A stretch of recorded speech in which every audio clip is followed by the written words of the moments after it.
أشهد أن لا إله إلا الله وحده لا شريك له وأشهد أن محمدا عبده ورسوله أما بعد فأعوذ بالله من الشيطان الرجيم بسم الله الرحمن الرحيم الحمد لله رب العالمين الرحمن الرحيم مالك يوم الدين إياك نعبد وإياك نستعين اهدنا الصراط المستقيم صراط الذين أنعمت عليهم غير المغضوب عليهم ولا الضالين. Kuhusiana na sira ya mtume sallallahu alaihi wasallam, alikuwa na mfano gani katika vita? Nilikuwa naeleza habari za vita vya Khaibar. Baada ya vita vya Khaibar kutoka kwa Mayahudi, njama moja ilikuwa imepangwa ya kumua mtume sallallahu alaihi wasallam, na ilikuwa imefanywa jaribio la kumlisha nyama ya mbuzi iliyochanganywa sumu.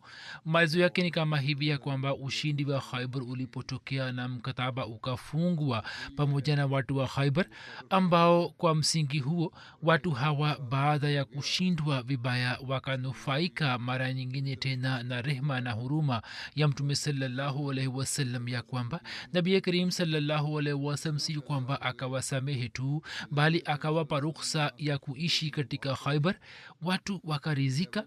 Hapo siku moja mke wa Salam bin Mishkam aliyekuwa kiongozi mkuu wa jeshi la Mayahudi wa Khaibar aitwaye Zainab binti Haris akamletea mtume nyama ya kuchoma ya mbuzi na akasema kwamba nimekuletea zawadi.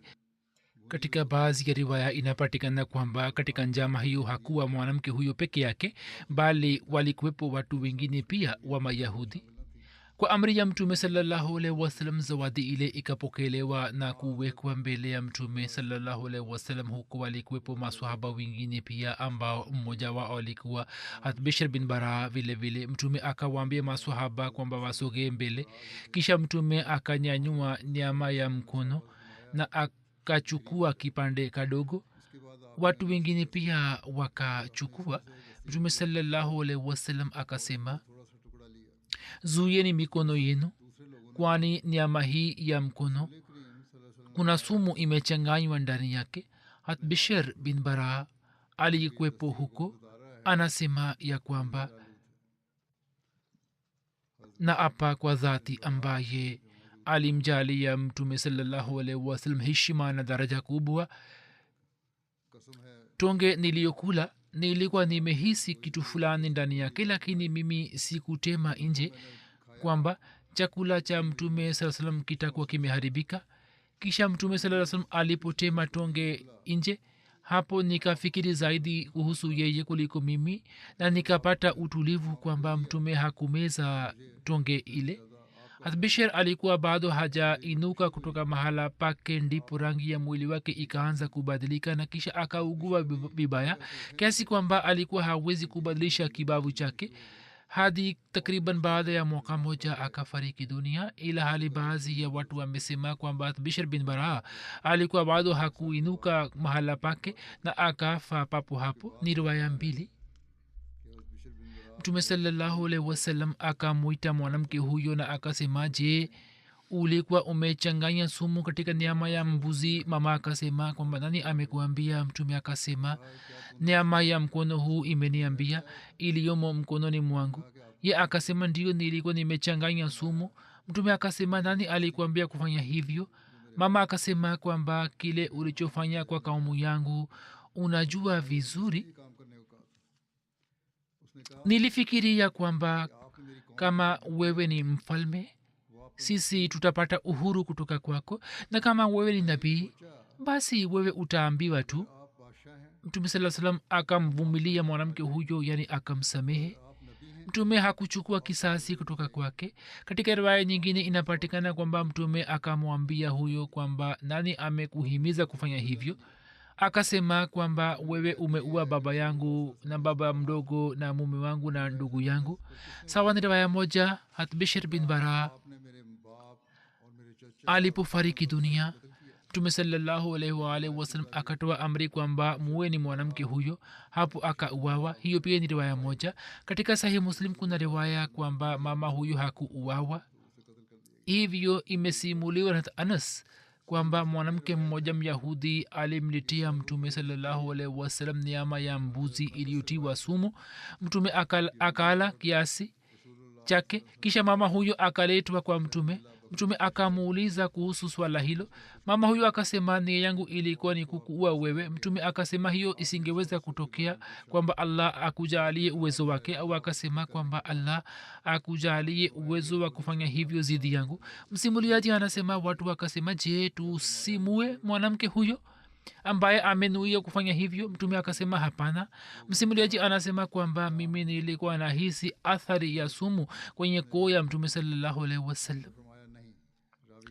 alama nawawi ameandika katika maelezo ya sahih Muslim kwamba Jabir anasimulia ya kuwa mtume sallallahu alaihi wasallam alikuwa ametoa amri ya kumua yeye, na ibn Abbas anasimulia kwamba mtume alikuwa amemkabidhi mama huyo kwa warisi wa Bishr ambao wakamua yeye.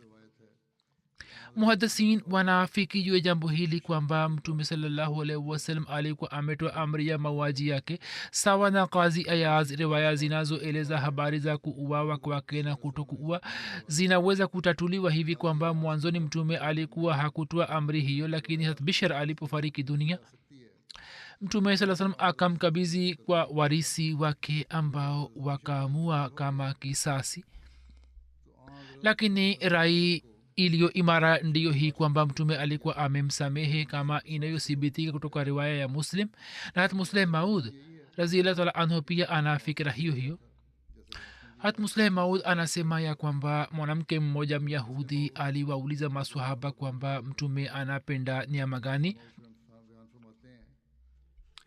maswahaba wakasema kwamba mtume anapenda nyama ya mkono zaidi.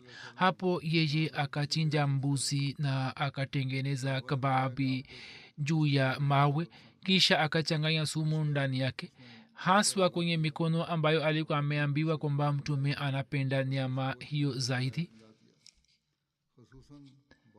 baada ya jua kuzama, mtume sallallahu alaihi wasallam baada ya kuswali sala ya magharibi alipokuwa anarejea kwenye makazi yake, akamwona mwanamke mmoja ameketi karibu na hema lake. mtume akamuuliza kwamba mama, una nini cha kufanya? akasema kwamba Abul Qasim, nimekuletea zawadi.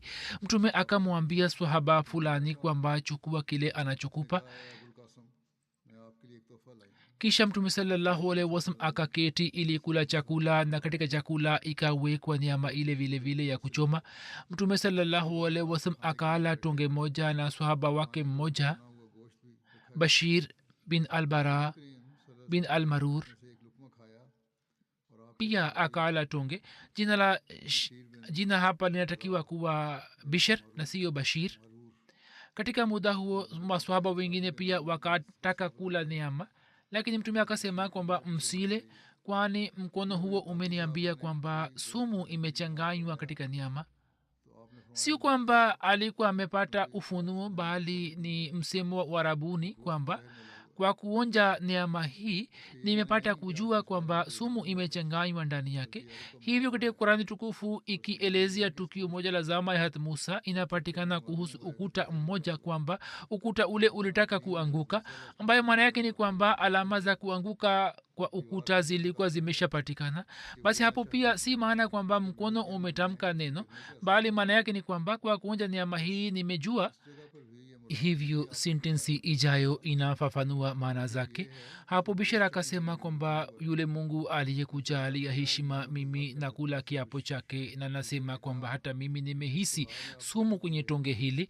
Moyo wangu ulitamani kwamba nitupe, lakini kisha nikafikiri kwamba nikifanya hivyo wewe hutahisi vizuri na chakula chako kisije kikaharibika. Hivyo wewe ulipomeza tonge mimi pia nikameza, japo moyo wangu ulikuwa unasema kwamba kwa kuwa nina mashaka kwamba ndani kuna sumu, hivyo laiti mtume asimeze tonge lile. Hata Muslim Maud amezungumzia habari ya kumeza, lakini riwaya zingine zinasema kwamba alikuwa hakumeza, alikuwa ametupa nje. Kisha riwaya zinasema kwamba baada ya muda Bishr akaugua, na riwaya zinasema kwamba akafa kwenye Khaybar, na zingine zinasema kwamba yeye akaanza kuugua kwa muda na kisha akafa.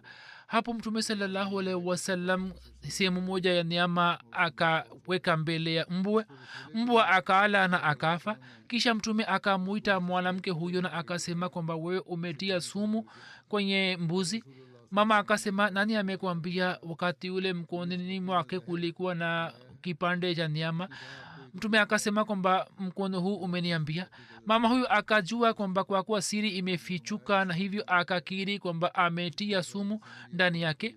Mtume akasema kwamba nani alikushawishi kufanya hivyo? Mama akasema kwamba wewe ulipigana na kaumu yangu na jamaa zangu wakauawa katika vita. Wazo likaingia moyoni kwamba mimi nikupe sumu. Kama biashara ya mtume itakuwa biashara ya kibinadamu, basi sisi tutapata wokovu kutoka kwake, na kama kwa kweli ni nabii, basi Mwenyezi Mungu mwenyewe atamsalimisha. Mtume saa salam kwa kusikia jambo lake akamsamehe, na adhabu yake ambayo kwa yakini ilikuwa ni kuuawa hakumpatia. Hilo ni wazo la Hazrat Musleh Maud. Pia inasemwa kwamba kifo cha mtume kilitokea kwa sababu ya sumu hii. Je, hilo ni sahihi? Katika Sahih Bukhari inapatikana hata Aisha anasimulia kwamba Nabii Karim sallallahu alaihi wasallam alikuwa anasema katika marazi ya mauti kwamba e Aisha, mimi uchungu wa chakula kile nilichokula wakati wa Khaybar mimi daima nahisi, na sasa hata saizi pia nahisi mishipa yangu ikikatika kwa sababu ya sumu ile. Kutoka hadisi hii baadhi ya mufassirin na muhaddisin wamesema kwamba kifo cha mtume kilitokea kwa sababu ya nyama yenye sumu aliyokula wakati wa Khaybar, na kisha kifo chake kinaunganishwa na shahada, na inasema kwamba mtume alikuwa shahidi azam, ilhali kwa ajili ya mtume kulikuwa hakuna haja ya kufanya hivyo. Nabii anakuwa na daraja na makamu kwamba anakuwa shahid na pia anakuwa siddiq, bali kama iangaliwe kwa uangalizi, kusema hivi labda ni kuwapatia maadui nafasi ya kucheka. Mayahudi wakampatia sumu kwamba kama atakuwa nabii mkweli wa Mungu atasalimika, na mtume sallallahu alaihi wasallam aliposalimika wao wakajua kwamba kwa kweli huyu ni nabii mkweli wa Mungu, na katika mtazamo wao huo ukawa muujiza. Lakini baadhi ya watu wenye tabia ya kawaida wamekiri kukubali kwamba kifo chake kilitokea kwa sababu ya sumu ile. Jambo la kweli ni kwamba kifo cha mtume hakutokea kwa sababu ya sumu ile. Hiyo ilikuwa ni dhihirisho la uchungu tu, na kila mmoja anajua kwamba saa nyingine uchungu fulani wa kimwili au jeraha fulani au marazi fulani katika msimu makhsus yanatokea tena. Na kama tuingie kwenye maelezo yake, inapatikana kwamba nyama iliyotiwa sumu alikuwa ameweka mdomoni, lakini alikuwa hakumeza, na kwa sababu ya kutia mdomoni alikuwa amepata majeraha kwenye koo yake, na saa nyingine wakati wa chakula alikuwa anahisi uchungu kwenye koo, na alikuwa atakuwa amezuhirisha dhihirisho la uchungu na maumivu hayo hayo wakati wa marazi yake ya mwisho. Kuhusiana na vita vya Khaybar kunapatikana habari ya kumua Hazrat Safia. Katika maelezo yake imeandikwa kwamba ngome ya Nazar ilipotekwa, watu wengi wakafanywa kuwa mateka. Katika mateka hawa kulikuwepo Hasafia na binamu zake na kina mama wengine. Katika vitabu vingine kuna habari ya ngome ya Kamus badala ya Nazar. Hasafia anasimulia kwamba Mtume sallallahu alaihi wasallam kabla ya kufikia ngome za katiba alikuwa ametufanya kuwa mateka katika ngome ya Nazar. Sawa na rai ya Kinana, ngome ya Nazar ilikuwa madhubuti zaidi, hivyo watu walikuwa wamewahamisha kina mama na watoto katika ngome za Nazar. Hasafia yani kuja kwake kwenye ndoa ya Mtume sallallahu alaihi wasallam, maelezo yameelezwa hivi kwamba mateka walipokusanywa katika Khaybar, Hadhaiya akaja na akasema, ya Rasulullah sallallahu alaihi wasallam, katika mateka hawa nipatie mjakazi mmoja. Mtume akasema, nenda ukachukue. Yeye akachukua Safia binti wa Huyai bin Akhtab. Hapo mtu mmoja akaja kwa Mtume na akasema kwamba Mtume wa Mungu, wewe umempatia Dehya binti ambaye ni mfalme wa Banu Quraiza na Banu Nazir, na yeye hafai isipokuwa kwa ajili yako tu. Mtume akasema kwamba muiteni. Ye akamleta. Nabii akasema kwamba wewe uchukue mjakazi mwingine katika mateka hawa. Hata Anas akasema kwamba nabii alikuwa amemwacha huru Hasafia. Kuna riwaya ya Muslim Ahmad bin Hanbal kwamba Mtume sallallahu alaihi wasallam alimwambia Hasafia kwamba mimi na kuacha huru, ukipenda uniolewe na ukipenda unaweza kurejea kwa kabila lako. Hapo yeye akapendelea kuolewa na Mtume sallallahu alaihi wasallam. Sawa na riwaya nyingine, Mtume sallallahu alaihi wasallam akampatia mwito wa kukubali Islam, yeye akakubali Islam. Mtume sallallahu alaihi wasallam alipomwambia Dahya kwamba aende na mjakazi mwingine, sawa na riwaya moja, Mtume sallallahu alaihi wasallam akampatia binamu ya Safia au dada wa Kinana bin Rabi. Sawa na baadhi ya riwaya, Mtume akampatia Dahya watumwa 7 au wajakazi 7, na Safia akampeleka kwa Umm Salma. Akimaliza mambo yote ya Khaybar, Mtume sallallahu alaihi wasallam akatoka Khaybar, na baada ya kusafiri maili 6 Mtume alitaka kupiga kambi ili aweze kufunga ndoa na Safia, lakini juu ya tumaini la Safia akaendeleza safari yake, na akiwa na umbali wa maili 12 kutoka Khaybar akapiga kambi kwenye eneo la Sahaba. Hat Sulaim akamtayarisha bi harusi. Mtume akamuuliza Safia sababu ya kumzuia kupiga kambi katika sehemu ya kwanza. Jibu lake linadhihirisha kwamba hulka tukufu za Mtume namna zilivyokuwa zimemwathiri Safia, binti wa kiongozi Myahudi ambaye baba yake alikuwa ameuawa na Waislamu baada ya vita vya Handak, na mume wake pia alikuwa ameuawa miezi 2 kabla, na baba mdogo pia alikuwa ameuawa, na jamaa wengine pia walikuwa wameuawa.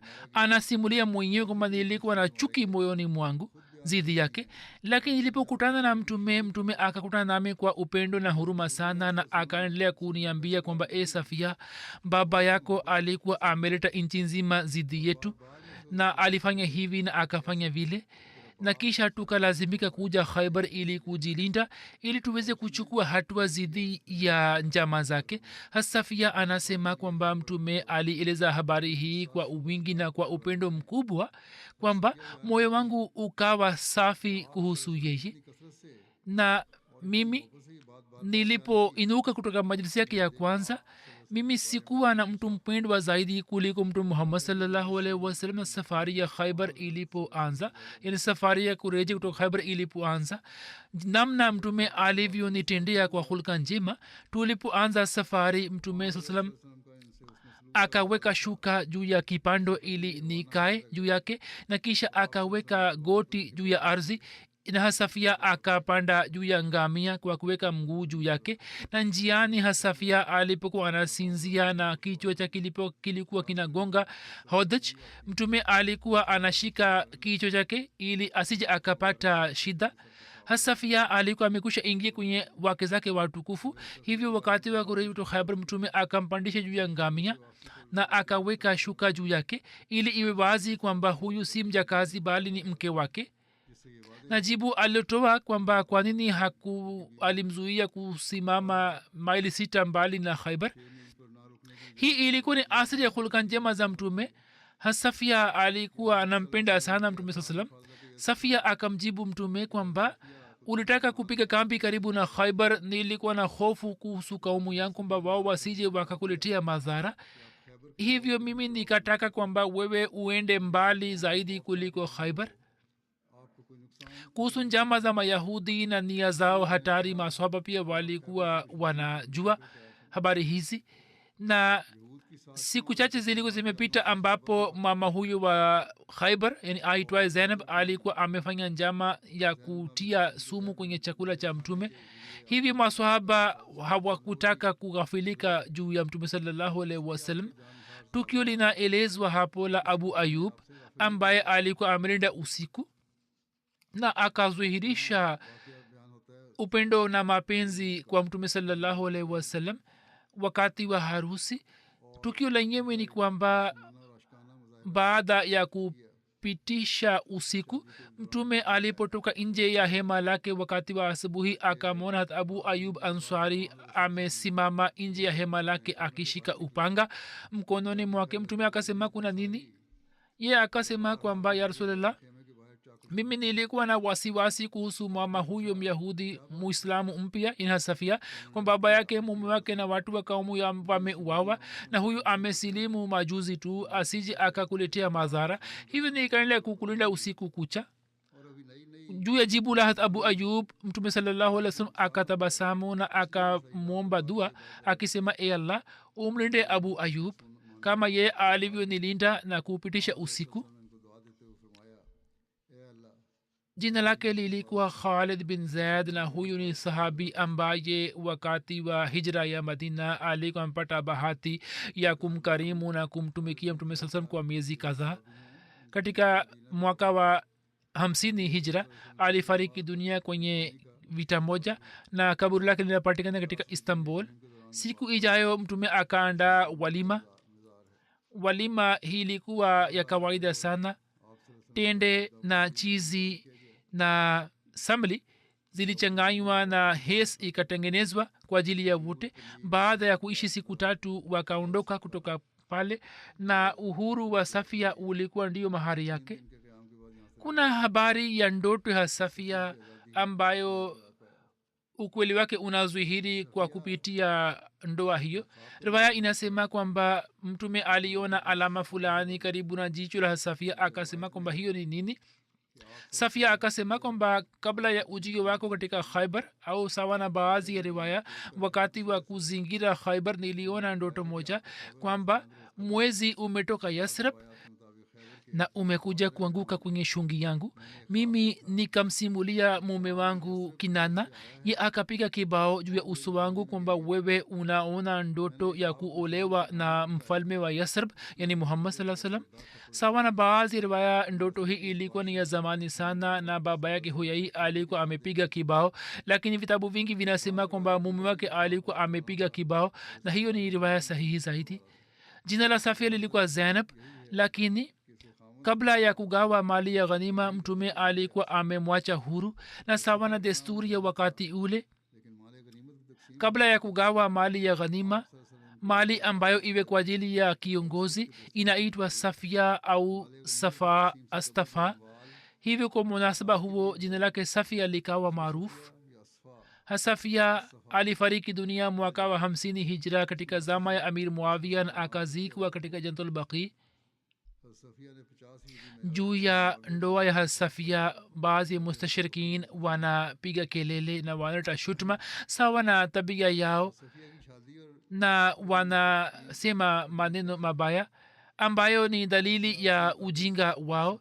Kwa mfano, katika toleo la 9 la Encyclopedia Britannica chini ya Muhammadism imeandikwa kwamba hatua ya mwisho ya vita hii ilikuwa ni ndoa ya Muhammad sallallahu alaihi wasallam kwa binti wa mfalme.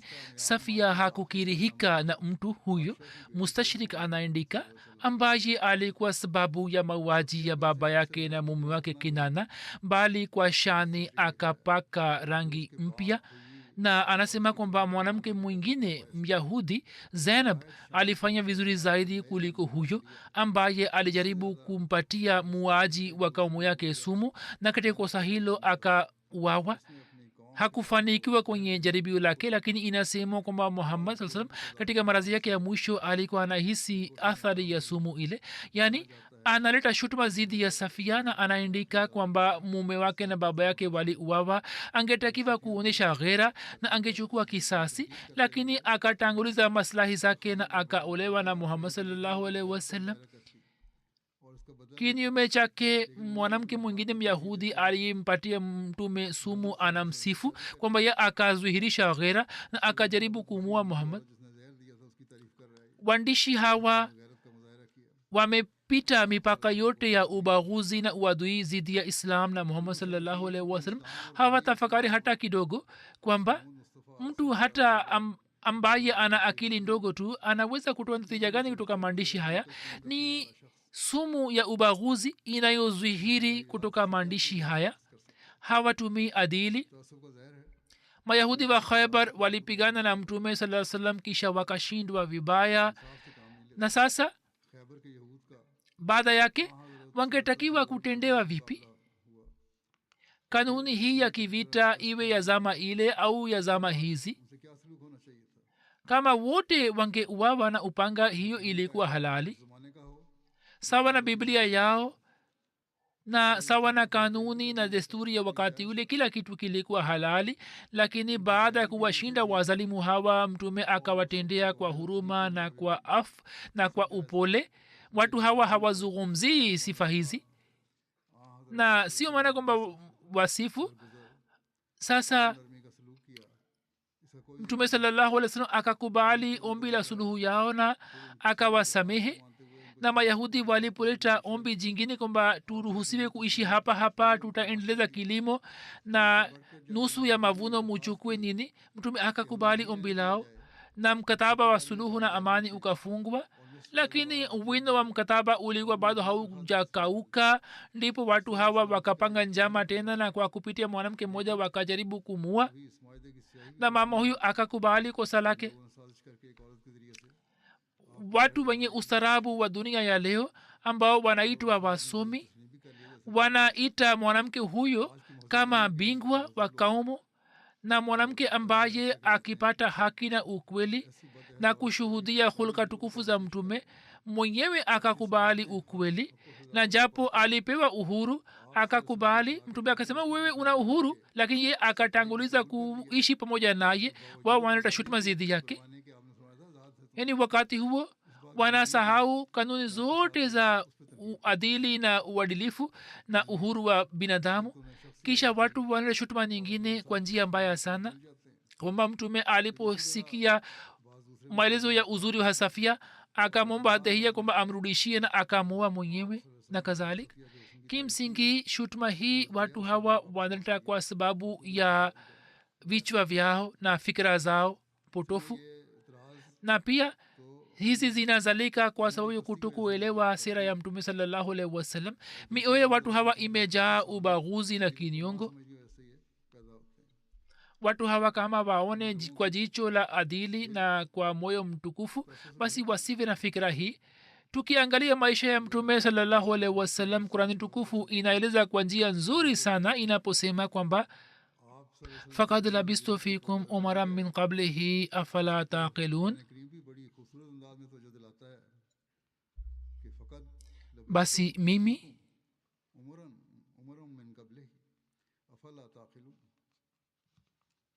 basi mimi kabla ya kudai kama mtume nimekwisha pitisha maisha baina yenu. je, nini hamtumii akili?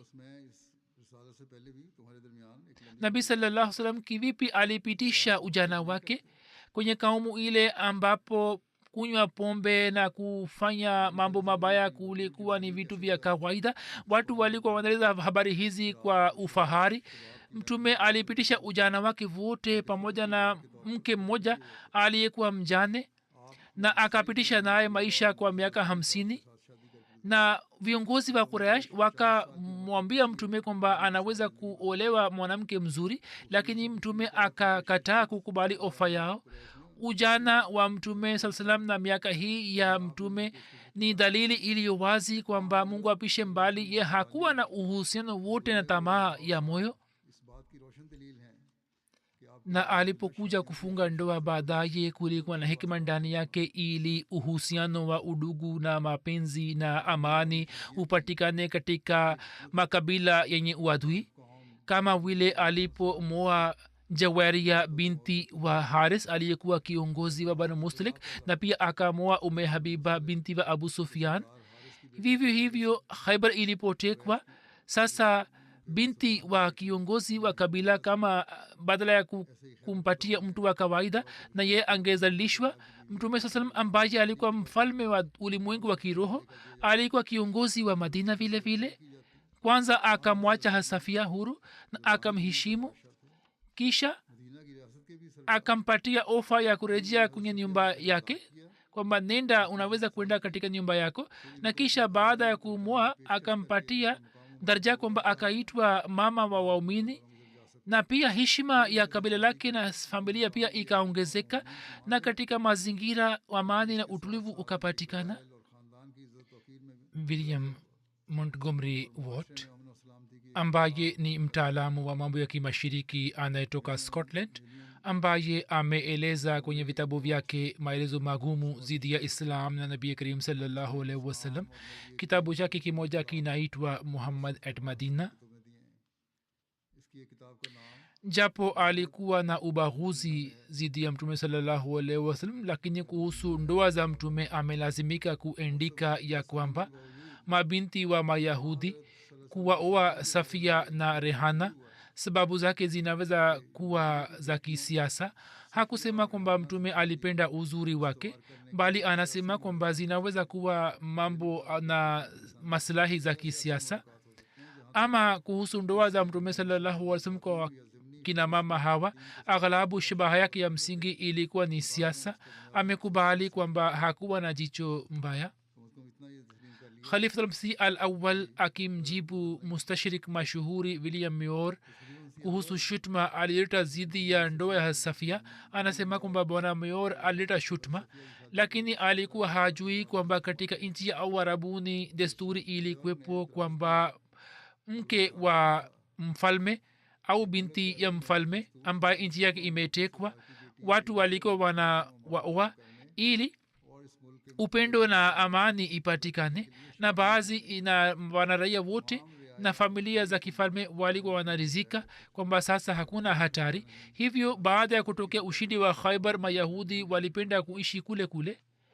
Kuhusu ndoa ya Safia, waandishi wa sera na baadhi ya wanahistoria pia hawakutumia uangalizi na wamekosea kwamba wameendelea kuchukua riwaya bila kufanya uchambuzi, riwaya ambazo hazina miguu wala kichwa. Kwa mfano, riwaya hii inapatikana kwenye kila kitabu cha historia na sera kwamba mtume kwanza alimpatia hadiya Safia, kisha aliposikia visa vya uzuri wake akamwita Safia na akamwoa. Riwaya moja inapatikana katika Bukhari. Hat Anas anasema kwamba tulipofika Khaibar na tukapata ushindi, uzuri wa Safia binti Huyai bin Akhtab ukaelezwa mbele yake. Huyu alikuwa biharusi mpya, mume wake alikuwa ameuawa, yani muda mchache kabla alikuwa ameolewa. Hivyo nabii Karim akamchagua kwa ajili yake.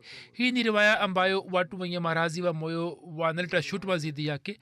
Alama Shibli Numani, mwandishi wa sera mashuhuri, anaandika kwamba kuhusu Safia katika baadhi ya vitabu vya hadith tukio linapatikana kwamba mwanzoni mtume alikuwa amempatia dehia kalbi, kisha mtu akamweleza uzuri wake na mtume akachukua kutoka kwake na badala yake akampatia wajakazi 7. Maadui wa Islam wameeleza riwaya hii kwa njia mbaya sana na wametumia kwa ajili ya faida zao. Uhakika ndio huu kwamba tukio hili la Safia limesimuliwa na Hat Anas, lakini Hat Anas amesimulia riwaya mbalimbali ambazo zinatofautiana.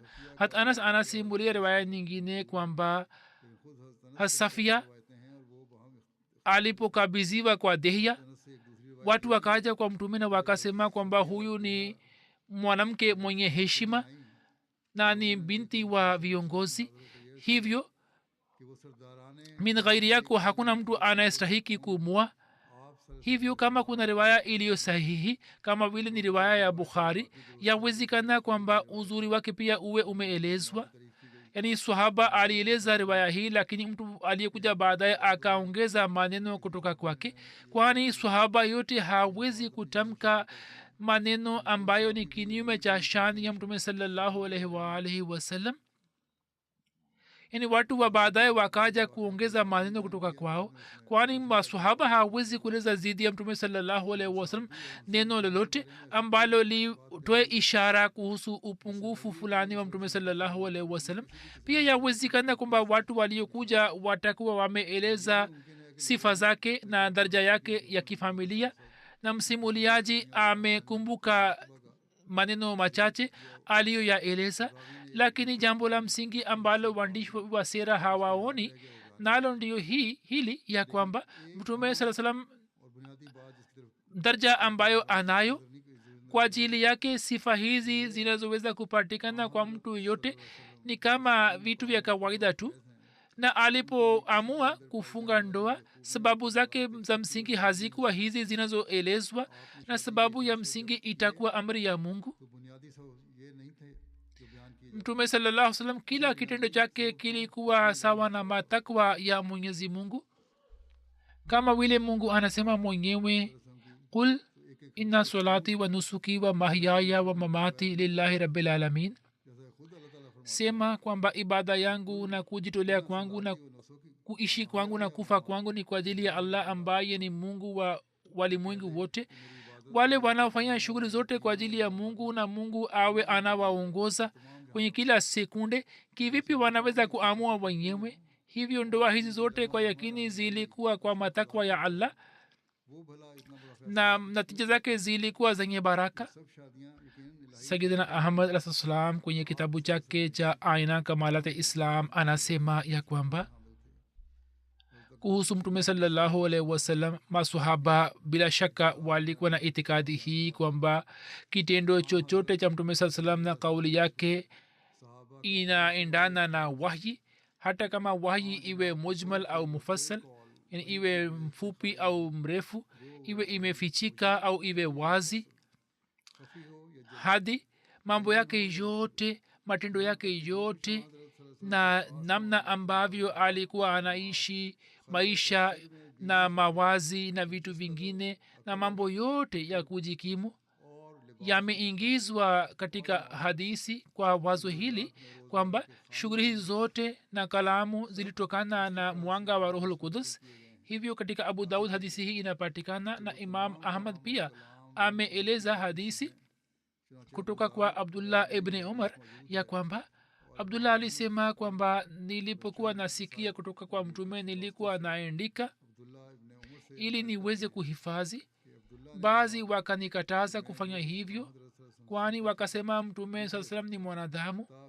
na mara anaongea kwa ghadhabu mimi kwa kusikia jambo hilo nikaacha kufanya hivyo na nikamweleza mtume sasa habari hii masihi moja anasema kwamba hapo mtume akasema kwamba na hapa kwa dhati ambaye uhai wangu u mkononi mwake kitendo chochote kinachotendeka kutoka kwangu iwe kauli au amali yote yanatokana na mungu na kama isemwe kwamba katika vitabu vya hadisi vile vile katika baadhi ya mambo kunapatikana habari ya kukosea kwa mtume saa salam kiijtihadi kama kila kauli na amali ilitokana na wahi wa mungu kwa nini kosa likatendeka japo mtume hakudumishwa juu ya kosa lile hatmasihi maud anasema jibu lake ni hili ya kwamba kosa lile la kiijtihadi haliwi mbali na mwanga wa wahi na mtume sallallahu salam alikuwa hajitengi na mungu hata kwa sekunde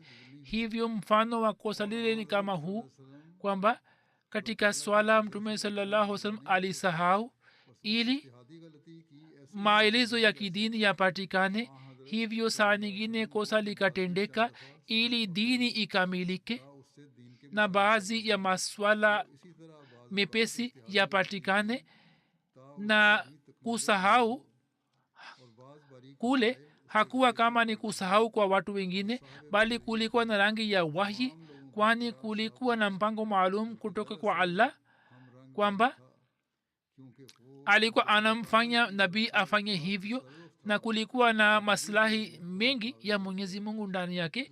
hivyo sisi hatutenganishi kosa lile kutoka wahi, kwani jambo lile lilikuwa si kawaida, bali mwenyezi mungu wakati yule akimkabizi nabii wake kwa ajili ya maslahi za watu wa kawaida, akimpatia kusahau sura ya nuru alikuwa anazuhirisha na kisha alikuwa anashusha wahi.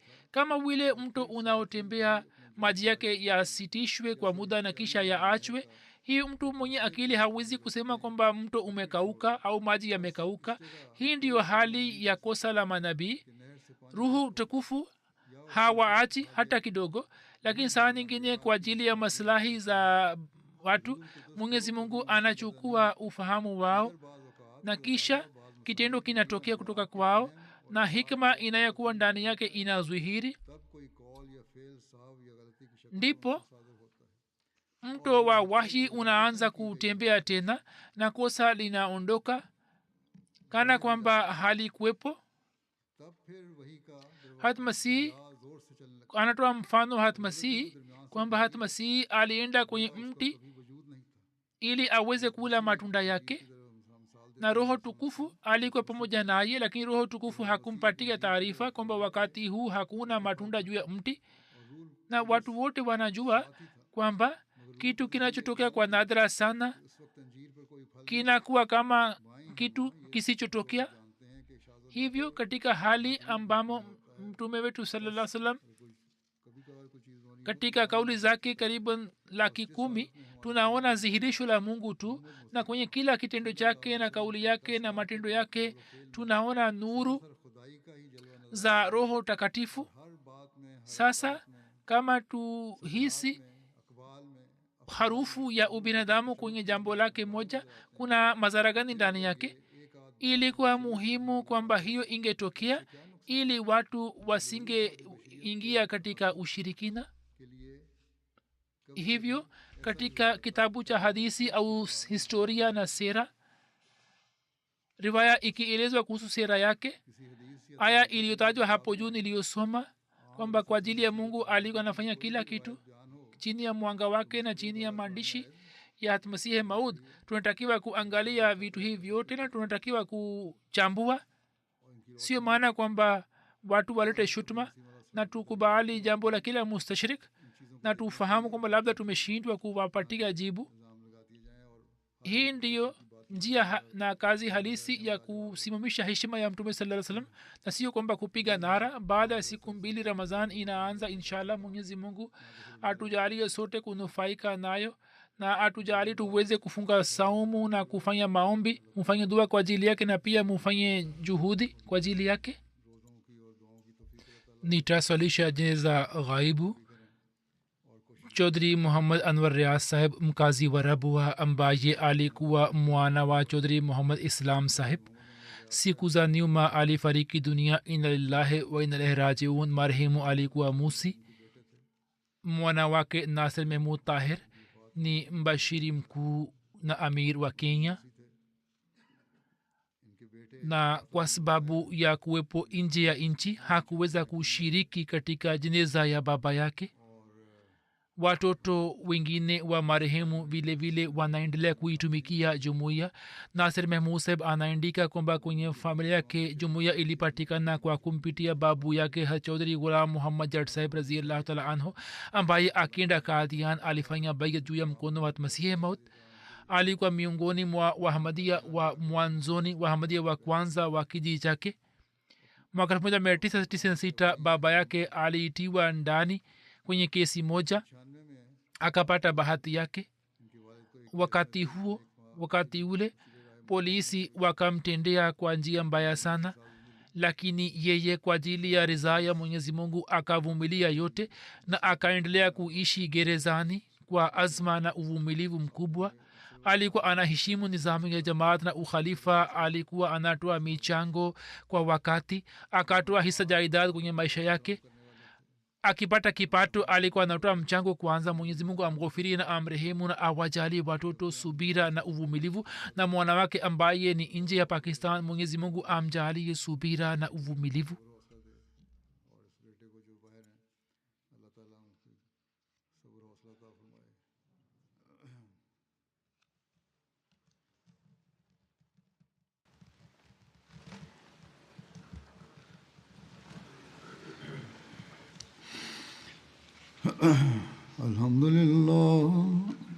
الحمد لله نحمده ونستعينه ونستغفره ونؤمن به ونتوكل عليه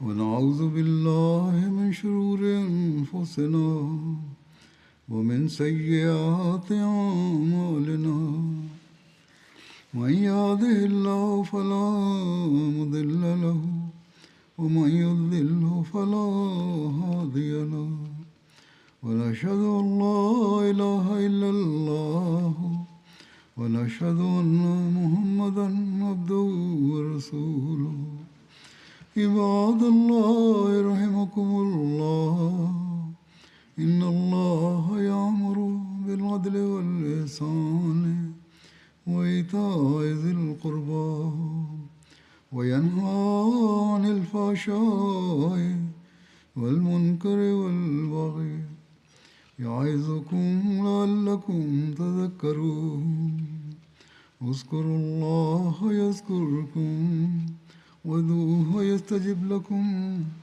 ولذكر الله أكبر.